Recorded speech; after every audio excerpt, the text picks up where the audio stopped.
Hello everyone, welcome to my YouTube channel BK classes. आज हम GS का दूसरा सेट लेके आ रहे हैं जिसमें मोस्ट इम्पोर्टेंट रिपीटेड क्वेश्चंस से रिलेटेड जानकारी देखें। फर्स्ट क्वेश्चन है, महात्मा गांधी किस वर्ष दक्षिण अफ्रीका से भारत वापस आए? तो इसका आंसर है 1915। 9 जनवरी 9 जनवरी 1915 को गांधी जी दक्षिण अफ्रीका से भारत वापस आते हैं। अब बात करते हैं दक्षिण अफ्रीका, 9 जनवरी की बात करते हैं। जिस दिन ये गांधी जी भारत आए थे तो उस दिन हम लोग क्या मनाते हैं? प्रवासी भारतीय दिवस। 9 जनवरी को कौन सा दिवस मनाया जाता है? प्रवासी भारतीय दिवस मनाया जाता है। ये 2003 से मनाया जा रहा है। 2003 से 9 जनवरी को, प्रत्येक 9 जनवरी को प्रवासी भारतीय दिवस मनाया जाता है। अब बात करते हैं गांधी जी दक्षिण अफ्रीका कब गए थे? तो गांधी जी दक्षिण अफ्रीका गए थे 1893। 1893 को एक भारतीय व्यापारी थे दादू अब्दुल्ला। दादू अब्दुल्ला इनके केस से संबंधित इनके केस से संबंधित बात के लिए महात्मा गांधी दक्षिण अफ्रीका जाते हैं। और यहीं पे 1893 को जब ये फर्स्ट क्लास में ट्रेन में सफ़र कर रहे थे तो उस समय उनको क्या होता है, एक स्टेशन है पीटर मैरिट्सबर्ग। पीटर मैरिट्सबर्ग नामक स्टेशन पे इनको क्या है, फर्स्ट क्लास ट्रेन से क्या कर दिया जाता है, उतार दिया जाता है। तो फिर इन्हें एहसास होता है कि दक्षिण अफ्रीका में कितनी ज़्यादा रंग भेद की नीति अपनाई जाती है। तो फिर क्या होता है, 1894 1894 1894 में ये क्या करते हैं, सत्याग्रह करते हैं। नस्लीय भेदभाव के एवज में, नस्ल के आधार पर भेदभाव किया जाता है, उसके विरोध में ये एक सत्याग्रह करते हैं। और 1906 में रंग भेद की नीति के खिलाफ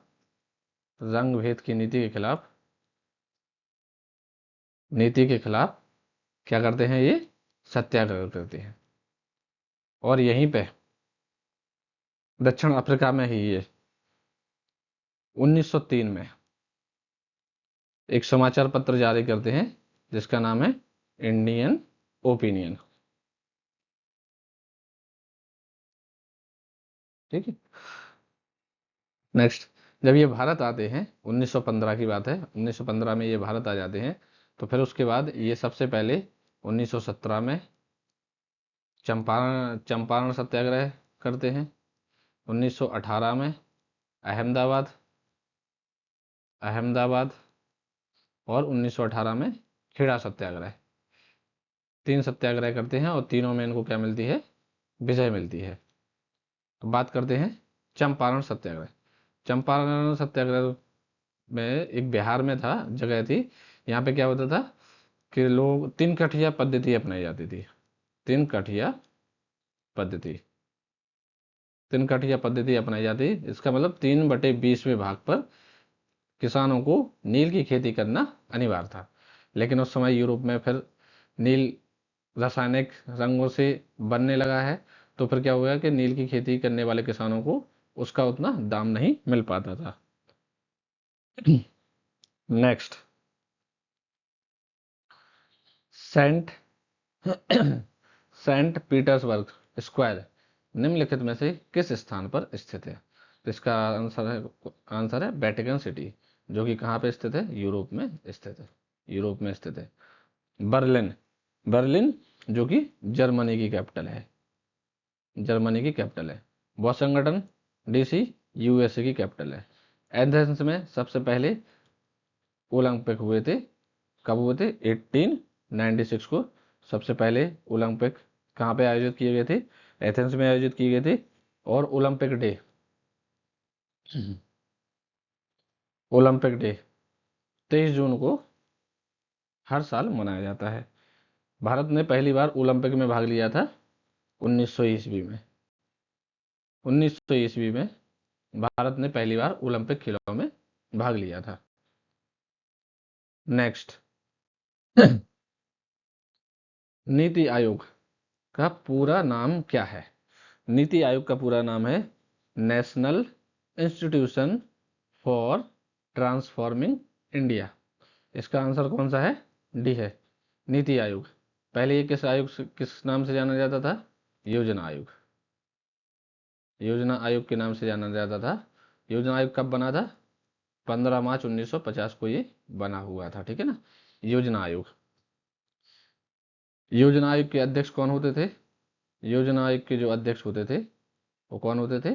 प्रधानमंत्री। जो भी उस समय के प्रधानमंत्री होते थे वो योजना आयोग के अध्यक्ष होते थे। फर्स्ट उपाध्यक्ष योजना आयोग के, पहले जो उपाध्यक्ष हैं योजना आयोग के, वो कौन थे? गुलजारी लाल नंदा। गुलजारी लाल नंदा। और लास्ट है, अंतिम कौन थे? अंतिम थे, उनका नाम था मोंटेक सिंह।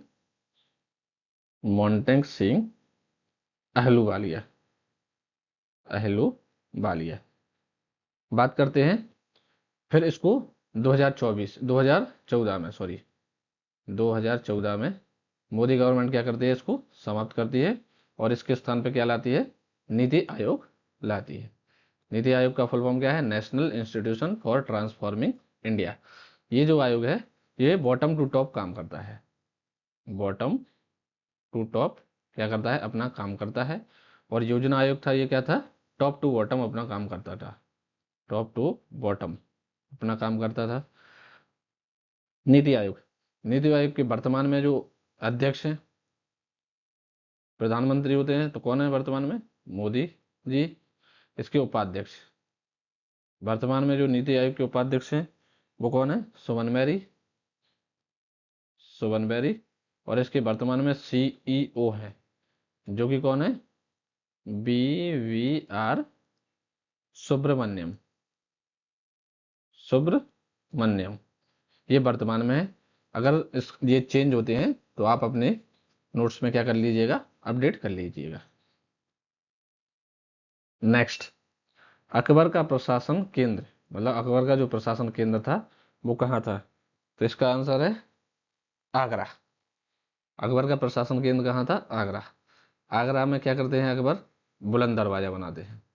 बुलंद दरवाजा, आगरा में एक जगह है फतेहपुर सीकरी, वहां पे बुलंद दरवाजा कौन बनवाता है? अकबर बनवाता है। और ये कब बनवाता है? गुजरात विजय के बाद, 1572 में गुजरात विजय। गुजरात विजय के बाद बुलंद दरवाजा बनाते हैं। यहीं पर ये क्या करते हैं? पंचमहल। पंचमहल भी कहाँ पे बनवाते हैं? फतेहपुर सीकरी में। 1575 में इबादत खाना, इबादत खाना की स्थापना करते हैं। और 1571 में फतेहपुर सीकरी को अपनी राजधानी बनाते हैं। फतेहपुर सीकरी को अपनी राजधानी बनाते हैं जो कि आगरा में स्थित है। मतलब कि आगरा ये अपनी राजधानी बनाते हैं 1571 ईस्वी में। ये इलाहाबाद,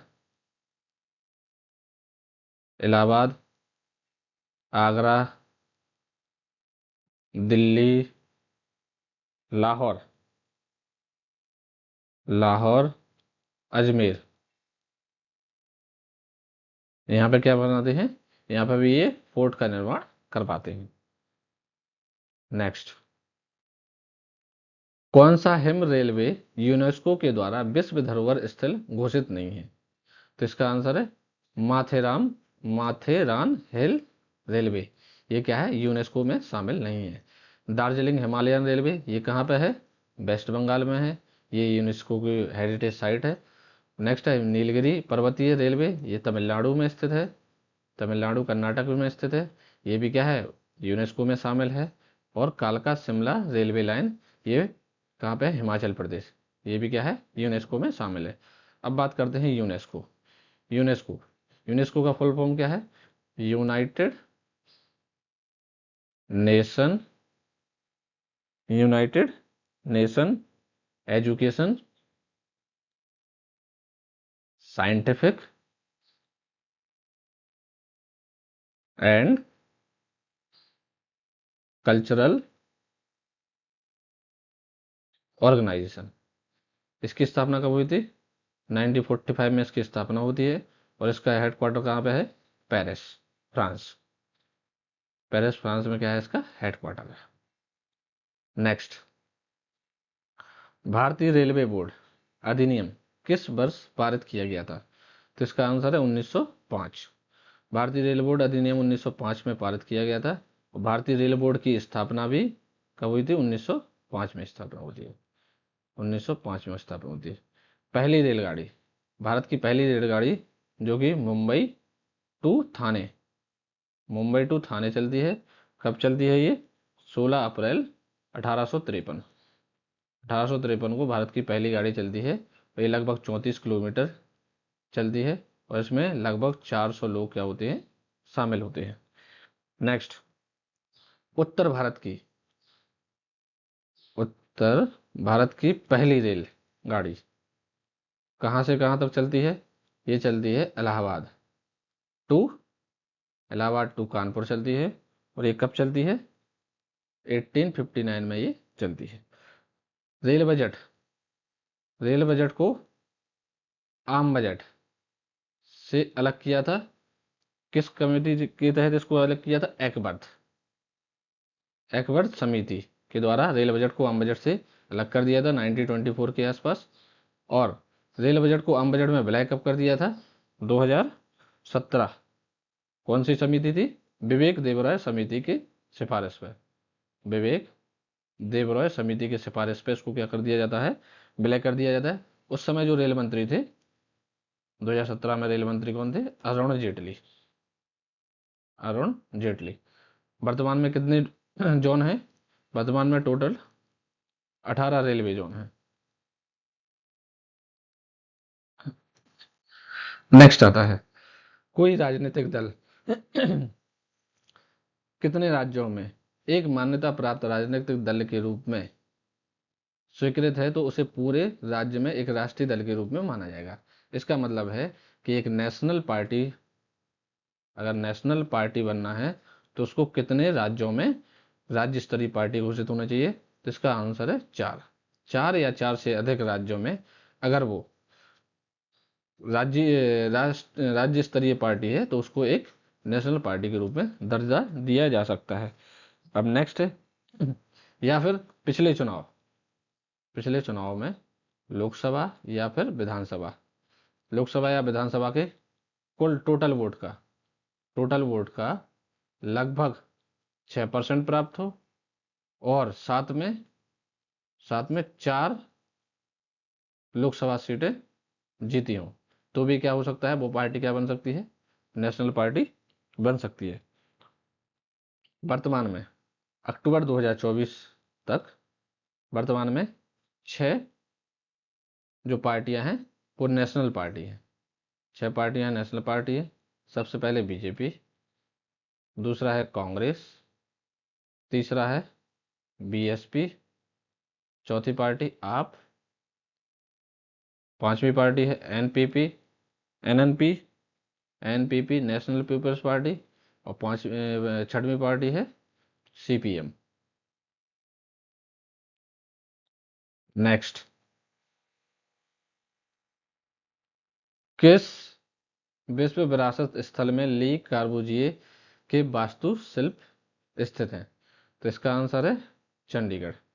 चंडीगढ़ का वास्तुकार किसको माना जाता है? चंडीगढ़ का वास्तुकार किसको माना जाता है? ली कार्बूजिए। ली कार्बूजिए को चंडीगढ़ का क्या माना जाता है? वास्तुकार माना जाता है। चंडीगढ़ जो कि हरियाणा प्लस पंजाब की क्या है? संयुक्त रूप से कैपिटल है। नेक्स्ट, संस्कृत वाक्यांश सत्यमेव जयते किस उपनिषद से लिया गया है? तो इसका आंसर है मुंडोक उपनिषद। मुंडोक उपनिषद से सत्यमेव जयते लिया गया है। अब बात करते हैं उपनिषद। उपनिषद का क्या काम है? उपनिषद का अर्थ है किसी के पास बैठकर श्रद्धापूर्वक ज्ञान अर्जित करना। उपनिषद का मेन काम है। उपनिषद को वेदांत भी कहा जाता है। वर्तमान में कितने उपनिषद हैं? 108 उपनिषद वर्तमान में स्थित है। त्रिपिटक का संबंध बौद्ध धर्म से। आगम साहित्य जैन धर्म से जैन साहित्य को आगम साहित्य बोला जाता है। बाइबल ईसाइयों की ये मोस्ट इंपोर्टेंट बुक है, पवित्र बुक है। नेक्स्ट, तीरंदाजी निम्नलिखित में से किस देश का नेशनल खेल है या नेशनल गेम्स है? तो इसका आंसर आता है भूटान। भूटान का नेशनल गेम्स कौन सा है? तीरंदाजी है। जापान का गेम कौन सा है? जूडो। जापान का गेम कौन सा है? जूडो। फुटबॉल, फुटबॉल जो कि फ्रांस और ब्राजील, फ्रांस एंड ब्राजील का क्या है? नेशनल गेम्स है। यूएसए, यूएसए का नेशनल गेम्स कौन सा है? बेसबॉल। बेसबॉल यूएसए का नेशनल गेम है। और इंडिया का नेशनल गेम्स कौन सा है? हॉकी।